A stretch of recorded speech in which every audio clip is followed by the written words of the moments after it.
नमस्ते दोस्तों, मैं मुस्कान और मैं आज फिजिक्स के चैप्टर लाइट पे डिस्कशन करने आई हूँ। तो सबसे पहले हम जानेंगे कि लाइट क्या होता है। जितनी भी चीजें हम देखते हैं वो किसकी मदद से देखते हैं, लाइट की ही मदद से देखते हैं। और इस चैप्टर में हम दो रिफ्लेक्शन ऑफ लाइट और रिफ्रैक्शन ऑफ लाइट के बारे में जानेंगे। तो सबसे पहले हम जानेंगे कि रिफ्लेक्शन ऑफ लाइट किसको कहते हैं।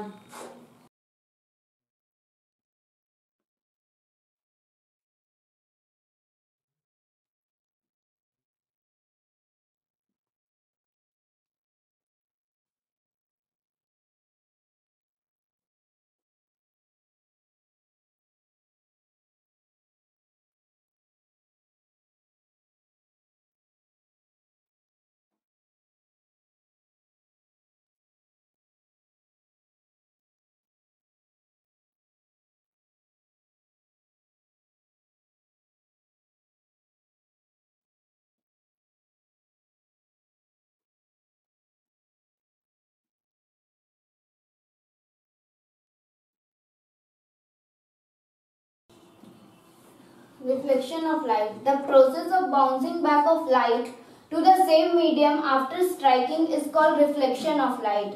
जैसे ये एक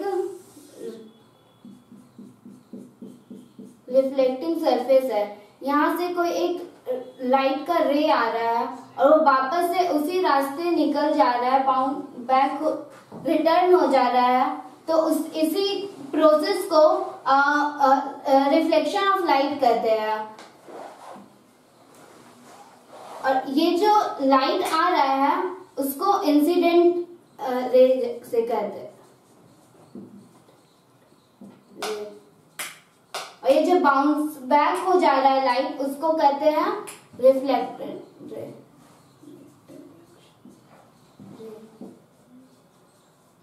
इसको हम ए से तो अब ये जो दो लाइट का रे है, इसके बीच में एक परपेंडिकुलर बन रहा है, तो उसको हम नॉर्मल कहते हैं। अब ये जो लाइट का रे है, इसके बीच में दो एंगल बन रहा है, यहाँ पे और एक यहाँ पे। अब ये जो दो एंगल होता है उसको एंगल आई इसको एंगल आई से दर्शाते हैं और इसको एंगल आर डिनोट करते हैं। तो यही है रिफ्लेक्शन ऑफ लाइट। अब हम रिफ्लेक्शन ऑफ लाइट का जो दो लॉ होता है वो जानेंगे।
ये रिफ्लेक्शन ऑफ लाइट का जो दो लॉ होता है, उसमें पहला है कि the angle of incidence is equal to the angle of reflection.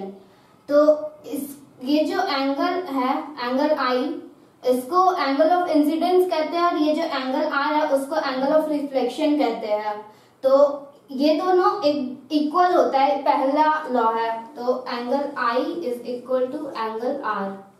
और दूसरा लॉ है the incident ray normal and reflected ray lies on the same plane. ये इंसिडेंट रे, नॉर्मल और जो ये रिफ्लेक्टेड रे है, सब जो होता है वो एक ही जगह पर आकर मिलता है। यही है रिफ्लेक्शन का लॉ। और अब हम जानेंगे कि इमेज दो प्रकार का होता है, एक रियल इमेज और एक वर्चुअल इमेज।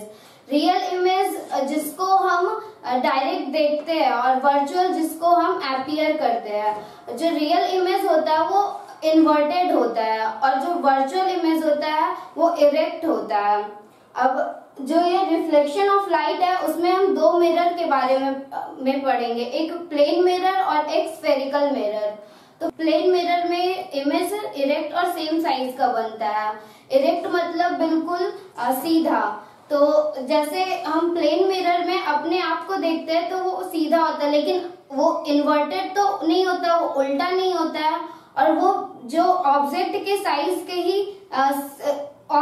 साइज के ही बराबर उसका साइज बनता है। और स्फेरिकल मिरर दो टाइप का होता है, एक कॉनकेव मिरर और एक कॉन्वेक्स मिरर। तो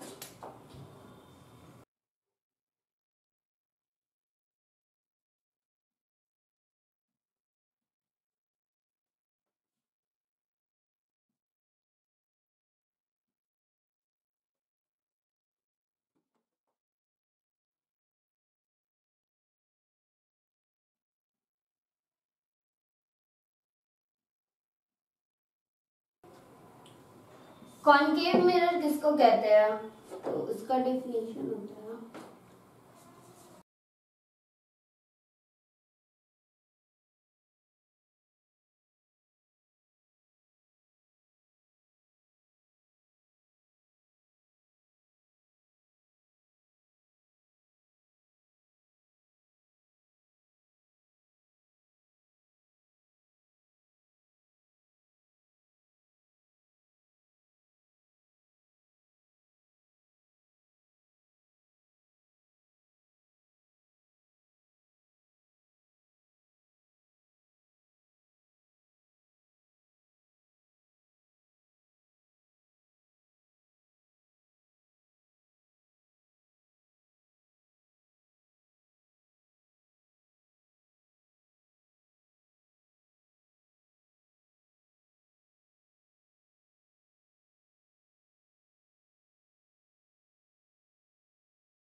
concave mirror is the part of hollow sphere whose outer surface is silvered and inner surface is reflecting।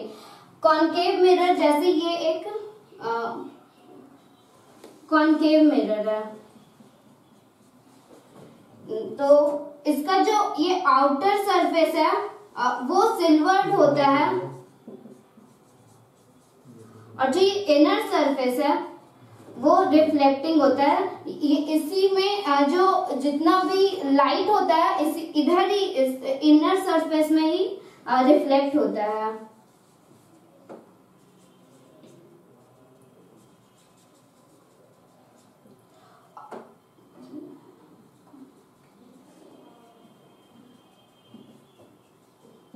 और कॉन्वेक्स मिरर में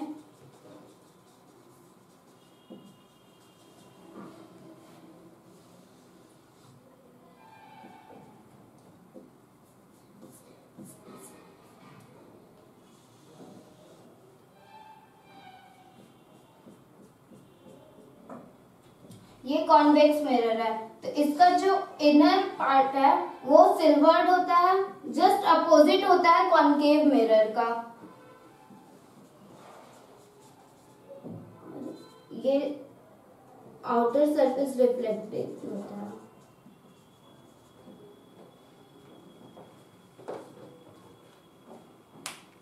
अब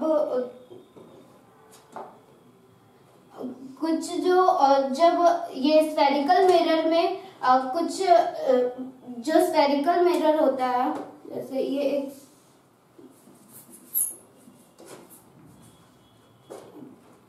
एक स्फेरिकल मिरर है, ठीक है।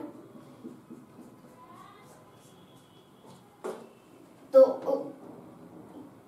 ये स्फेरिकल मिरर, तो ये स्फेरिकल मिरर एक स्फेयर का पार्ट है, तो इसको हम एक्स और वाई से कर देते हैं।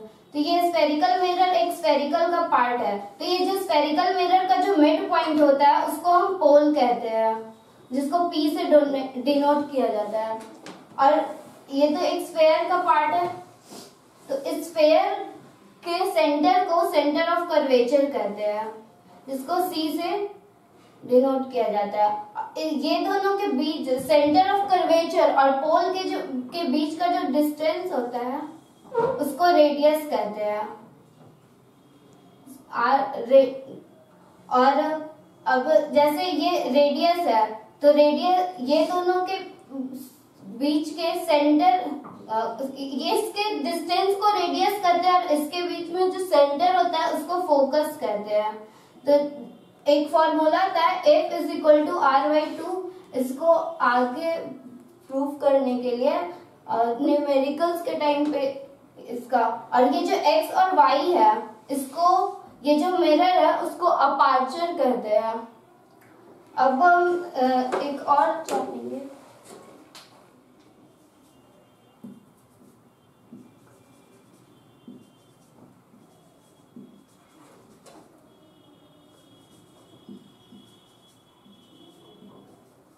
एक होता है कन्वर्जिंग और एक डाइवर्जिंग। ये जो कन्वर्जिंग होता है वो कॉनकेव मिरर में होता है। जैसे ये एक कॉनकेव मिरर है,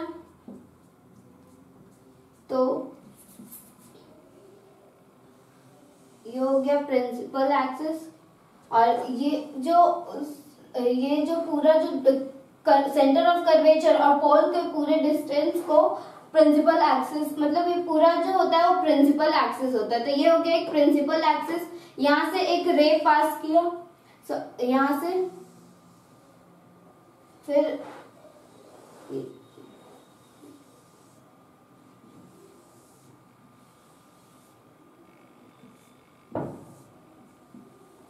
कन्वर्जिंग में होता है कि जितना भी जो रे है वो एक ही पॉइंट पे आकर मीट करता है, और ये चीज होता है कॉन्वेक्स में, कन्वर्जिंग। कॉनकेव मिरर में होता है, और जो जहां पे वो मीट करता है उसी को फोकस कहते हैं।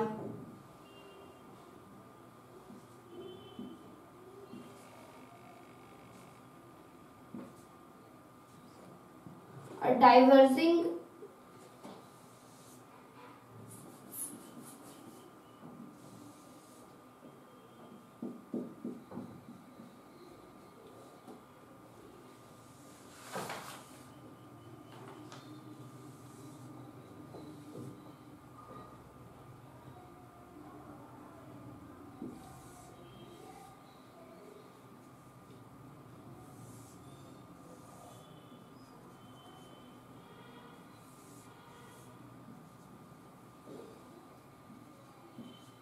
और डाइवर्जिंग जो होता है वो कॉन्वेक्स मिरर में होता है। वो भी एक जगह पे जाकर मीट करता है, लेकिन वो जो होता है वो उसको मतलब वो वर्चुअल होता है उसको, तो वो जहाँ पे मीट करता है उसको भी फोकस कहते हैं। और यहीं पर मैं हेलो फ्रेंड्स, मैं श्रेया आज आपके साथ डिस्कस करने वाली हूँ हमारे क्लास 10 साइंस के चैप्टर लाइट के बारे में। तो आज हम जानेंगे रे डायग्राम्स के बारे में।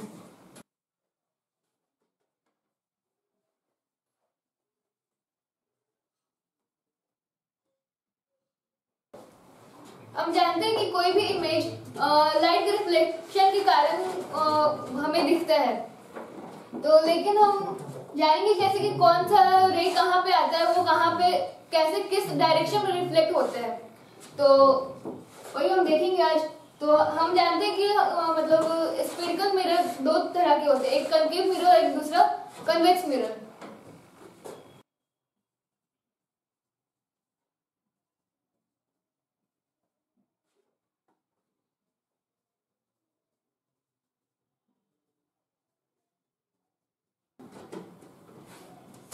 कॉनकेव मिरर को हम कन्वर्जिंग मिरर भी बोलते हैं और कॉन्वेक्स मिरर को हम डाइवर्जिंग मिरर भी बोलते हैं।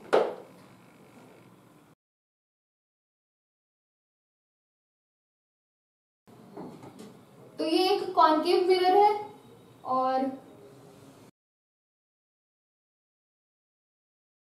ये एक कॉन्वेक्स मिरर है।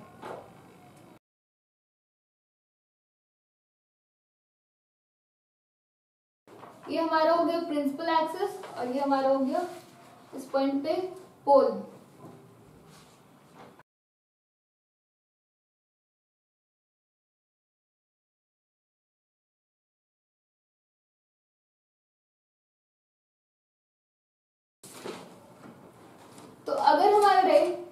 हमारे प्रिंसिपल एक्सिस के पैरेलल आ रहा है, अगर हमारा रे ऐसे आ रहा है तो इस सरफेस से रिफ्लेक्ट होकर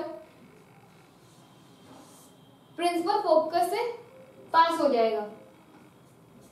अगर रे की डायरेक्शन मतलब रे पैरेलल है और वो मिरर से टकराते हैं और तो वो प्रिंसिपल फोकस से निकल जाएगा। अब हमारा एंगल यहाँ पे बनेगा।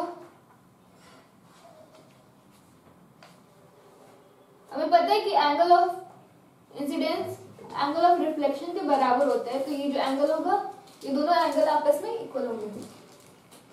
वही अगर हम कॉन्वेक्स मिरर की बात करें और उसमें हम देखें कि कोई रे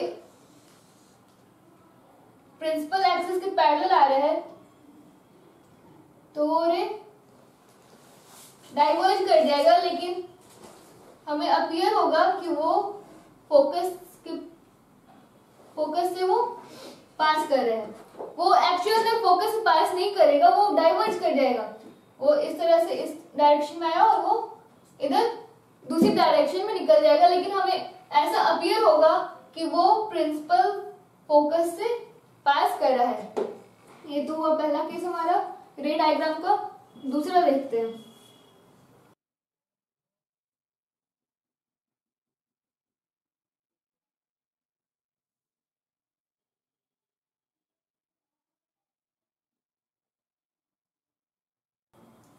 दूसरे में अगर हमारा रे है वो अगर फोकस से पास करते हैं तो वो प्रिंसिपल एक्सिस के पैरेलल जाएगा।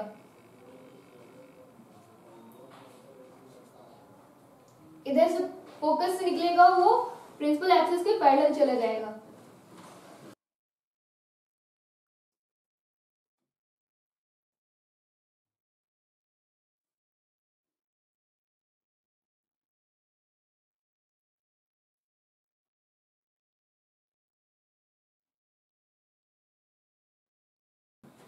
इसमें भी अगर हम फोकस की तरफ ले जाए, मतलब किसी रे को हम फोकस की तरफ ले जाए, लेकिन वो एक्चुअल फोकस की तरफ जाएगा नहीं, लेकिन अगर हम मतलब ले जाने की कोशिश करें तो क्या होगा, फोकस की तरफ अगर हम उसको ले जाने की कोशिश करें तो वो भी प्रिंसिपल एक्सिस के पैरेलल निकल जाएगा।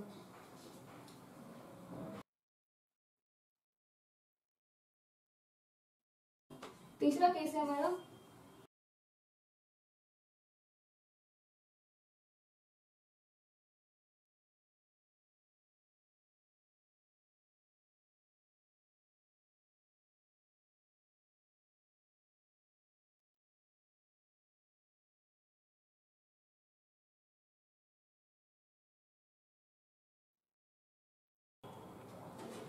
तीसरा हमारा जो रे है वो सेंटर ऑफ कर्वेचर से पास होगा।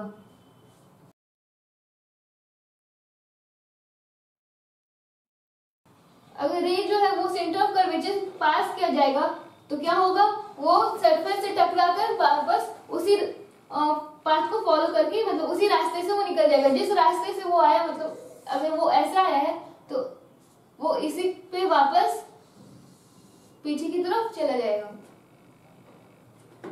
इसमें भी उसी तरह होगा। अगर हम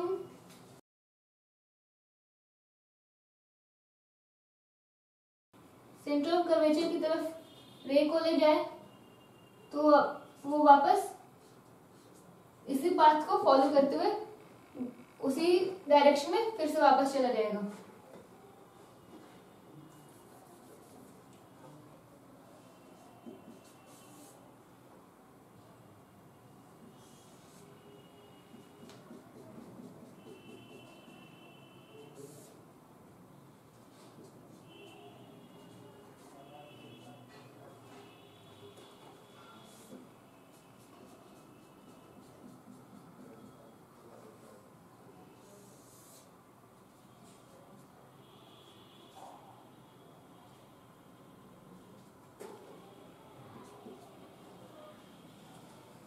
अब हमारा जो रे है वो अगर पोल की तरफ ले जाया जाए, मतलब इस पॉइंट पे अगर हम किसी रे को मतलब रिफ्लेक्ट करवाए तो रिफ्लेक्ट होकर दूसरी तरफ बिल्कुल सेम एंगल बनाता हुआ वो पास कर जाएगा। फिर पोल पर हम अपने रे को ले जा रहे हैं तो वो दूसरी डायरेक्शन में सेम एंगल बनाता हुआ पास कर जाएगा। और सभी केस में angle I is equal to angle R होगा। इसमें क्योंकि C पे ही मतलब दोनों रिफ्लेक्टेड और इंसिडेंट रे पास कर रहे, तो यहाँ पे angle I is equal to angle R होगा। यहाँ पे ये दोनों 0 होगा क्योंकि यहाँ पे कोई एंगल नहीं बन रहा है। यहाँ पे भी होगा angle I is equal to angle R।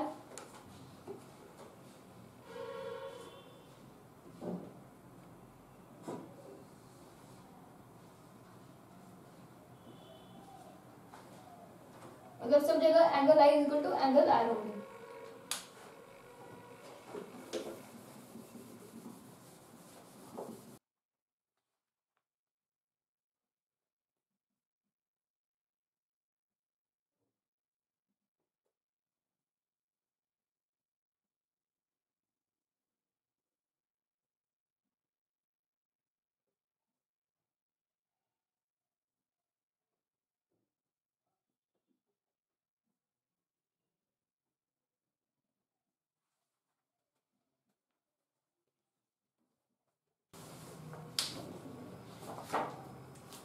अब हम देखेंगे कि मतलब अगर हम इमेज ऑब्जेक्ट की पोजीशन चेंज करते हैं तो हमारे इमेज की पोजीशन में भी किस तरह से चेंज आता है।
अगर हम अपने ऑब्जेक्ट को इंफिनिटी पर रखें, हम ये ऑब्जर्व करेंगे हमारा जो इमेज बन रहा है वो कहाँ बन रहा है, वो फोकस पे बन रहा है। और हमें ये भी देखने को मिलेगा कि हमारे ऑब्जेक्ट का जो साइज है वो है बहुत ही ज्यादा छोटा है, मतलब वो बहुत ही ज्यादा छोटा है, यानी कि मान लेते हो बिल्कुल पॉइंट साइज इमेज बनेगा।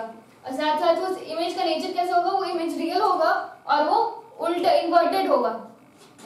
दूसरा केस में हम देखें, अगर हम अपने ऑब्जेक्ट को बियॉन्ड सी यानी कि सेंटर ऑफ कर्वेचर से थोड़ा सा पहले रखें तो हमारा इमेज जो है वो फोकस और सेंटर ऑफ कर्वेचर के बीच में बनेगा और इमेज की जो साइज होगी वो डिमिनिश्ड होगी। मतलब जितना बड़ा एक्चुअल में ऑब्जेक्ट होगा उसकी जो इमेज होगी उससे छोटी होगी और इमेज कैसा होगा, वो रियल होगा और इन्वर्टेड होगा।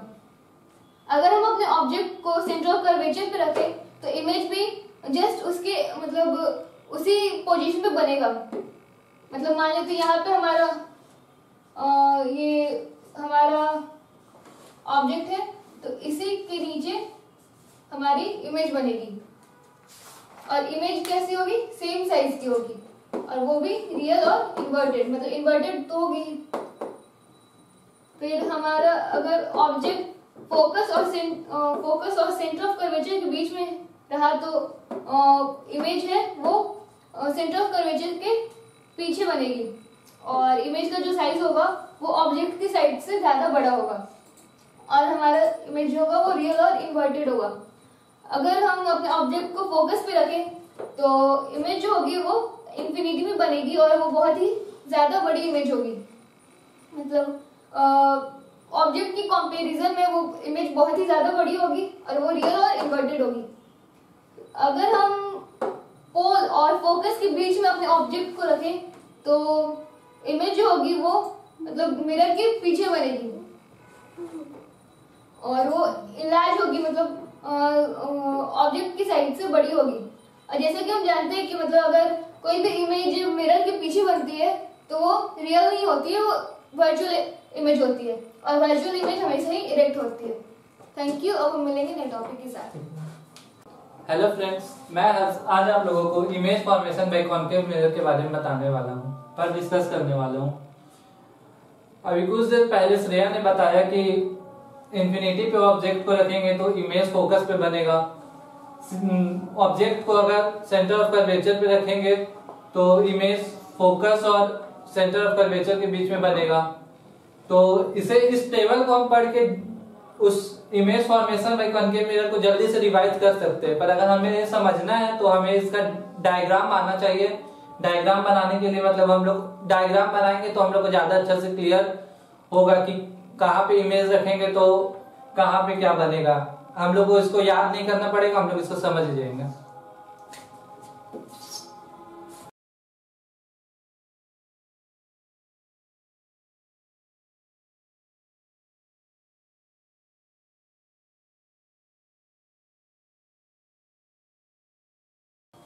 इमेज रखा था कहाँ पे? पहला इमेज रखाएगा इंफिनिटी पे,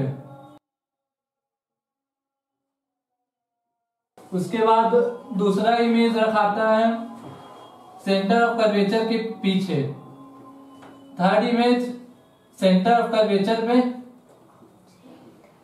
object, third object centre of curvature पे, fourth object centre of curvature और फोकस के बीच में, फिफ्थ ऑब्जेक्ट सेंटर फोकस पे, एग्जैक्ट फोकस पे फिफ्थ ऑब्जेक्ट रखा था, और सिक्स्थ ऑब्जेक्ट फोकस और पोल के बीच में। ऑब्जेक्ट तो यहाँ रखा था, ये हमने देख लिया, पर इमेज कहाँ बनेगा, ऑब्जेक्ट कहाँ रखेंगे तो इमेज कहाँ बनेगा, ये हम लोग को अब जानना है, सीखना है।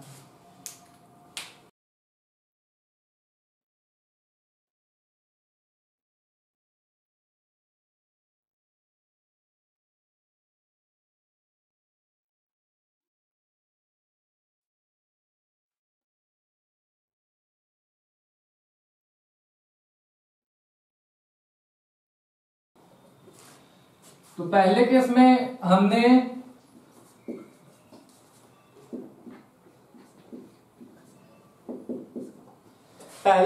हमने इमेज को इंफिनिटी पे रखा और इमेज पे मतलब प्रिंसिपल एक्सिस के पैरेलल एक रे आई, ऑब्जेक्ट से प्रिंसिपल एक्सिस के पैरेलल एक रे आई, वो मिरर से रिफ्लेक्ट करेगी।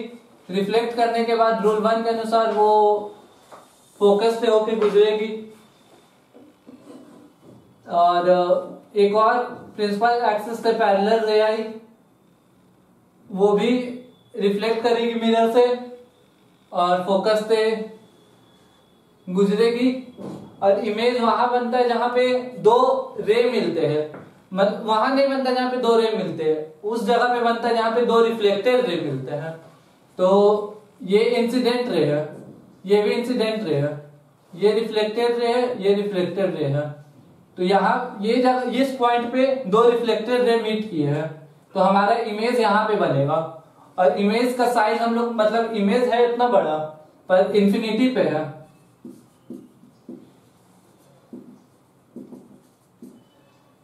इंफिनिटी पे इमेज है, इसका ऑब्जेक्ट है और इसका साइज इतना बड़ा है। पर जब हम इसका इमेज बना रिफ्लेक्ट करने के बाद तो वो एक मात्र पॉइंट इतना बड़ा, मतलब उसका साइज मात्र एक पॉइंट जितना है। तो इसलिए हम कहेंगे कि साइज ऑफ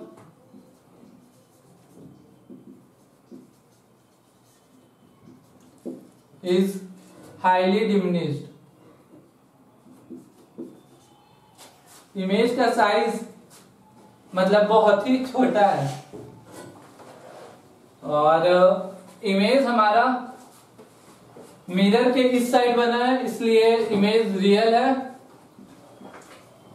और रियल के साथ साथ इन्वर्टेड है।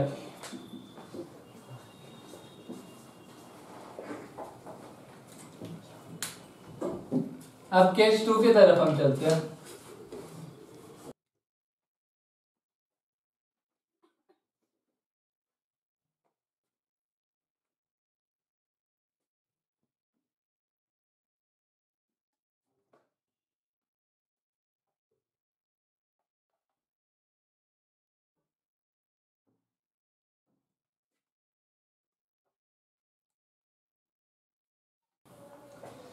केस 2 में हमारा इमेज सी के जस्ट पीछे है, मतलब सेंटर ऑफ कर्वेचर के जस्ट पीछे है।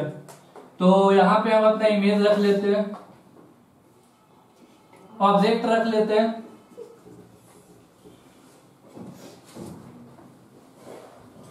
और ऑब्जेक्ट से एक रे प्रिंसिपल एक्सिस के पैरेलल गई और फोकस से रिफ्लेक्ट होकर आई। ये इंसिडेंट रे, ये रिफ्लेक्टेड रे। दूसरी रे को फोकस से पास करेंगे, प्रिंसिपल एक्सिस के पैरेलल जाती है तो फोकस से पास होती है, जब फोकस से जाती है तो प्रिंसिपल एक्सिस से पैरेलल जाती है रे। तो यहाँ पे रे प्रिंसिपल एक्सिस के पैरेलल गई, और जैसा कि मैंने बताया था कि जहां पे दो रिफ्लेक्टेड रे मीट करती है वहीं पे इमेज बनता है। यहाँ पे भी दो रे मीट कर दी है फोकस पे, पर एक इसमें इंसिडेंट रे है और एक रिफ्लेक्टेड रे है, तो यहाँ पे इमेज हमारा नहीं बनेगा, हमारा इमेज इस पॉइंट पे बनेगा।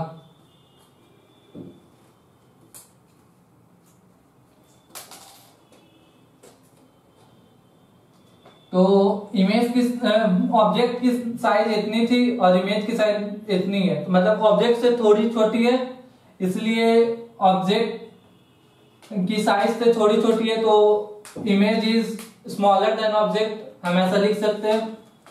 और इमेज रियल है क्योंकि मिरर के इस साइड बना है, और अब इमेज हमारा उल्टा बना है।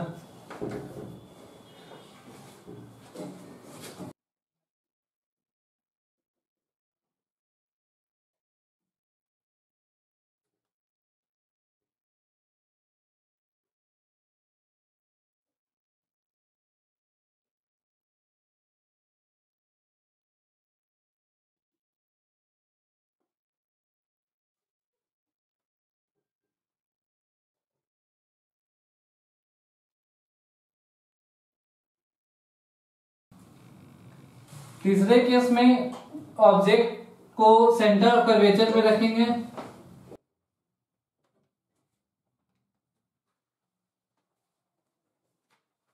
ऑब्जेक्ट से एक रे आएगी प्रिंसिपल एक्सिस के पैरेलल,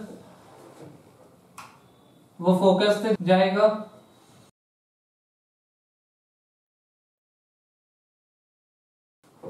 और एक रे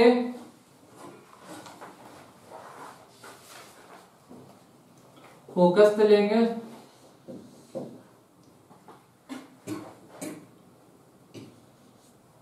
और वो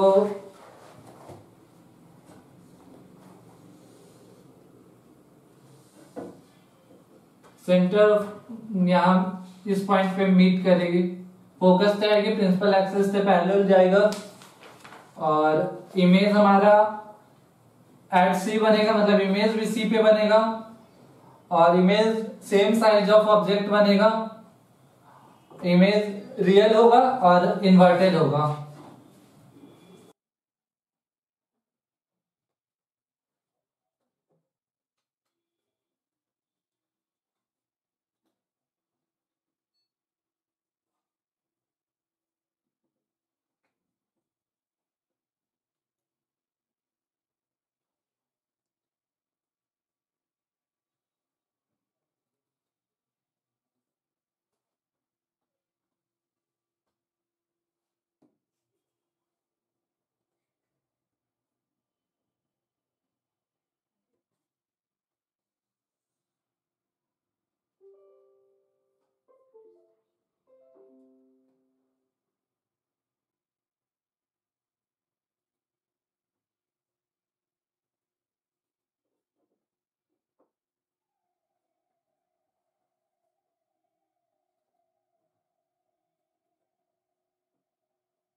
केस 4 में इमेज को हमने सेंटर ऑफ कर्वेचर और फोकस के बीच में रखा।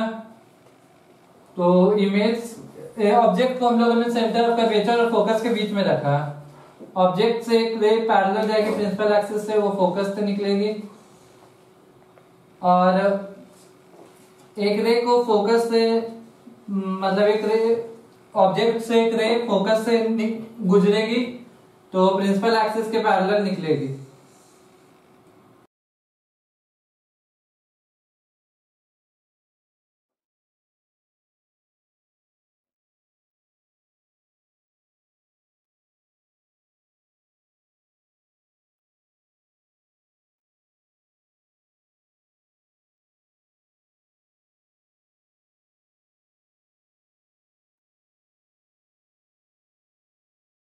इस सिचुएशन में भी हमारा इमेज रियल बना और इन्वर्टेड बना, और इमेज की पोजीशन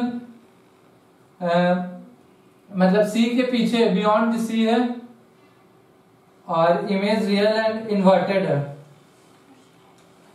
धन्यवाद। गुड इवनिंग फ्रेंड्स, मैं मोहित आज लाइट के कुछ टॉपिक पर डिस्कशन करूंगा।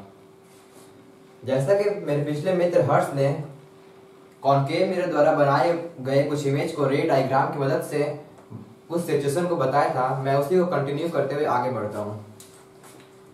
तो मेरे मित्र हर्ष ने कॉनकेव मिरर द्वारा बनाए गए कुछ 4 सिचुएशन को बताया था कि हम लोग कहां पर ऑब्जेक्ट रखेंगे तो कहां पर इमेज बनेगा। तो मैं अब 5वें सिचुएशन से बताता हूं।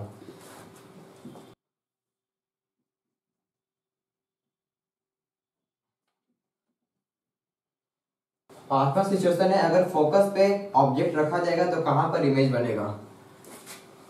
तो ये प्रिंसिपल एक्सिस है, ये फोकस और ये कर्वेचर।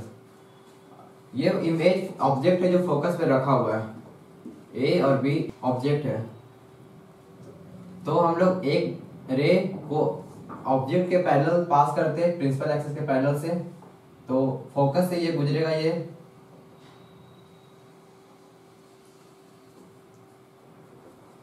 और दूसरा रे हम लोग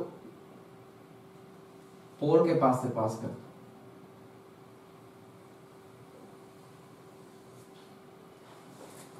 तो हम लोग जानते हैं कि जहां पर 2 रिफ्लेक्टेड रे मीट करता है वहीं पर इमेज फॉर्म होता है। तो इस पॉइंट पे 2 रिफ्लेक्टेड रे, पहला जो है जो प्रिंसिपल एक्सिस के पैरेलल से गया वो रे यहाँ पर, और दूसरा रे जो प्रिंसिपल एक्सिस पर पोल पे जो मतलब आ गया है वो यहाँ पर दोनों मीट किया। तो ये जो इमेज फॉर्म होगा वो इस पोजीशन पे होगा, और इन्वर्टेड होगा और रियल होगा।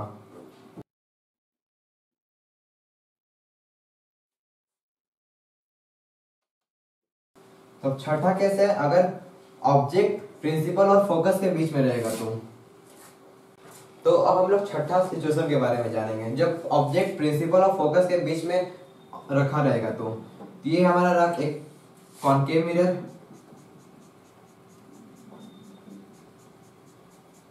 और ये रहा एक प्रिंसिपल एक्सिस पीएक्स, और ये फोकस और ये centre of curvature. Object principal और फोकस के बीच में रखना है तो इसके बीच में हम लोग रख दिए यहाँ पर ऑब्जेक्ट ए और बी। अब एक रे हम लोग इस ऑब्जेक्ट से पोल के पास से ले जाते हैं तो ये रिफ्लेक्ट होके सेम एंगल से इस तरफ रिफ्लेक्ट हो जाएगा।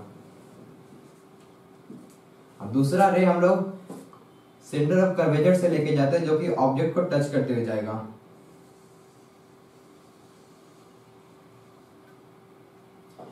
तो हम लोग देख रहे हैं कि ये जो रिफ्लेक्टेड रे है ये सेंटर ऑफ कर्वेचर से जाएगा तो ये वापस अपने पाथ को रिट्रेस कर लेगा।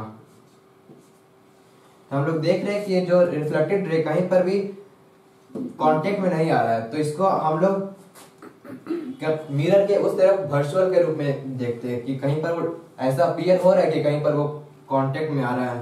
तो इसको हम लोग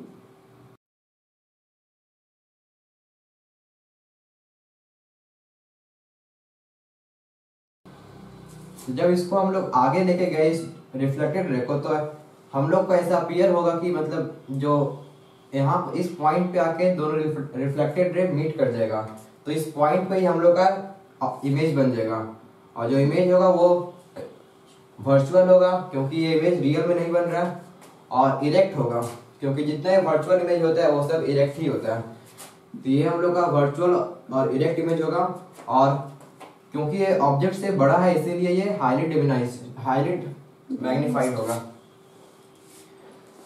अब हम लोग जानेंगे कॉन्वेक्स मिरर के द्वारा किस तरह इमेज बनाया जाता है। Image formation by convex mirror.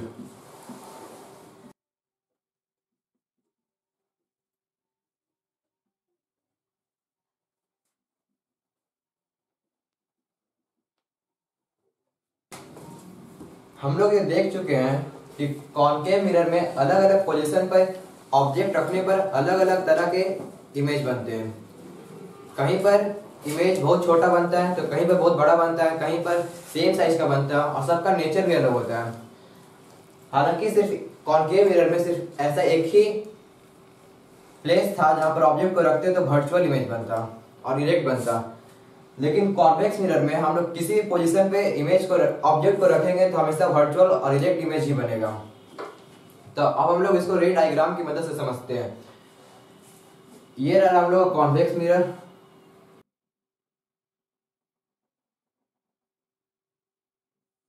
और ये रहा प्रिंसिपल एक्सिस।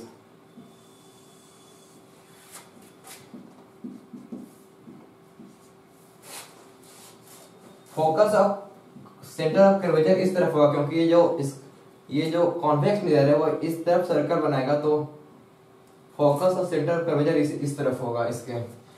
तो हम लोग एक ऑब्जेक्ट लेते हैं इंफिनिटी पे, तो इंफिनिटी पे ऑब्जेक्ट रहेगा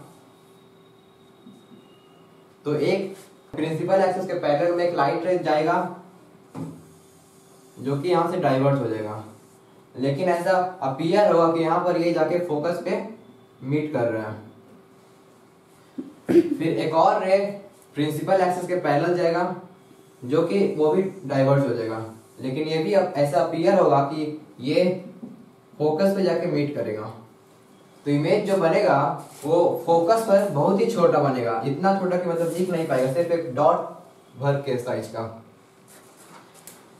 तो ये पहला सिचुएशन था कॉन्वेक्स मिरर में कि इमेज अगर इन्फिनिटी पे रहा तो ऑब्जेक्ट अगर इन्फिनिटी पे रहा तो इमेज जो बनेगा फोकस से बनेगा और वर्चुअल बनेगा और इरेक्ट बनेगा और बहुत ही छोटा बनेगा।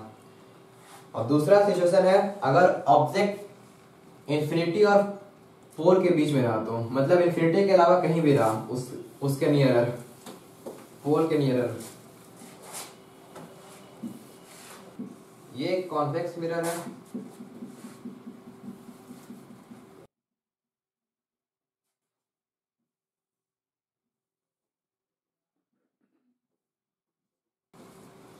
अगर हम लोग इन्फिनिटी और पोल के बीच में कहीं पर इमेज को रखें तो इमेज जो बनेगा वो प्रिंसिपल पोल और प्रिंसिपल फोकस के बीच में ही बनेगा, और जो इमेज होगा वर्चुअल होगा, इरेक्ट होगा और डिमिनिश इन साइज होगा। हम लोग देख लेते हैं, एक इमेज है जो इन्फिनिटी और पोल के बीच में है, तो एक रे इसके पैरेलल जाएगा जो डाइवर्ज हो जाएगा। तो इस ऑब्जेक्ट के पैरेलल में एक रे जाएगा जो कि डाइवर्ज हो जाएगा और अपीयर होगा कि फोकस पे मीट कर रहा है, और एक रे इस ऑब्जेक्ट से पास करते हुए सेंटर ऑफ कर्वेचर पर आएगा।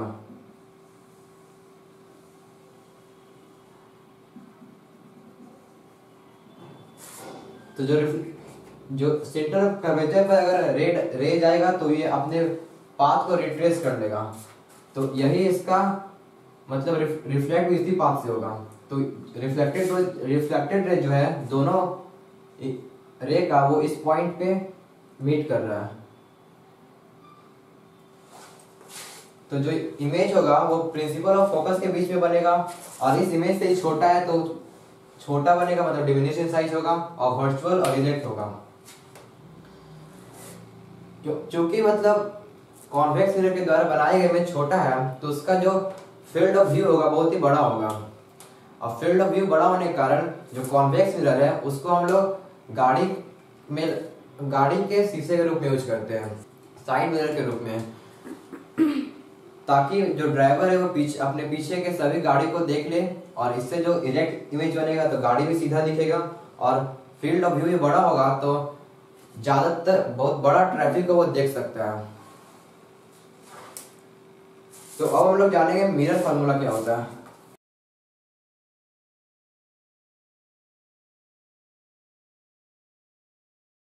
The relation between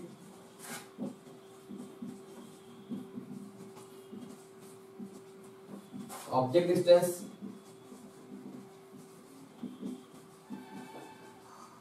image distance and focal length is known as mirror formula. And focal length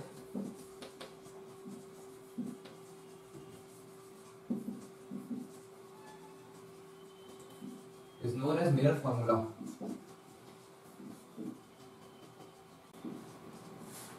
That is 1 by u plus 1 by v is equal to 1 by f.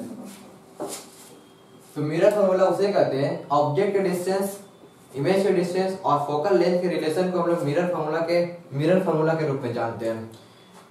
तो यहाँ पर जो u है वो object distance है, u object distance,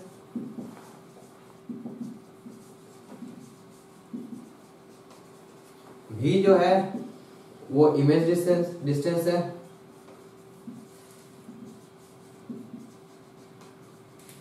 और f जो है वो फोकल लेंथ ऑफ मिरर है।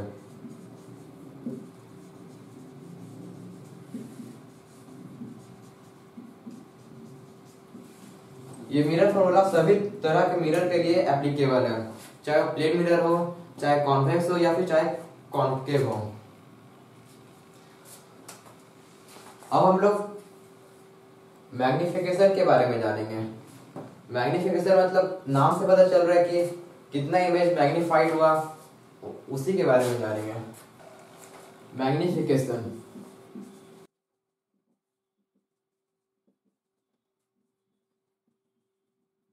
The ratio of the image distance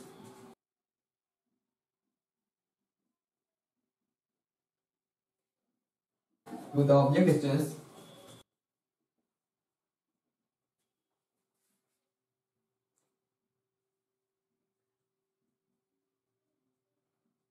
is known as magnification.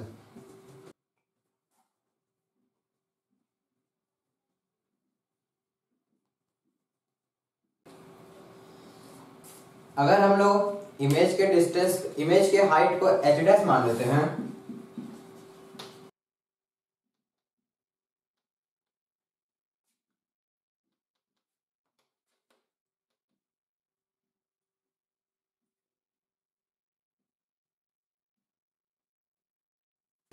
और ऑब्जेक्ट के हाइट को h मान लेते हैं,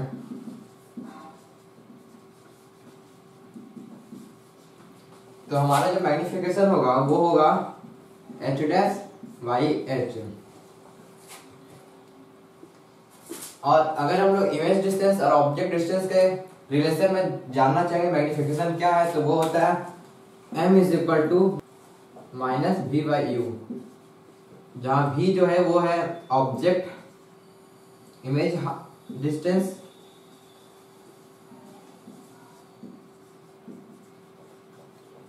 और u जो है वो ऑब्जेक्ट डिस्टेंस।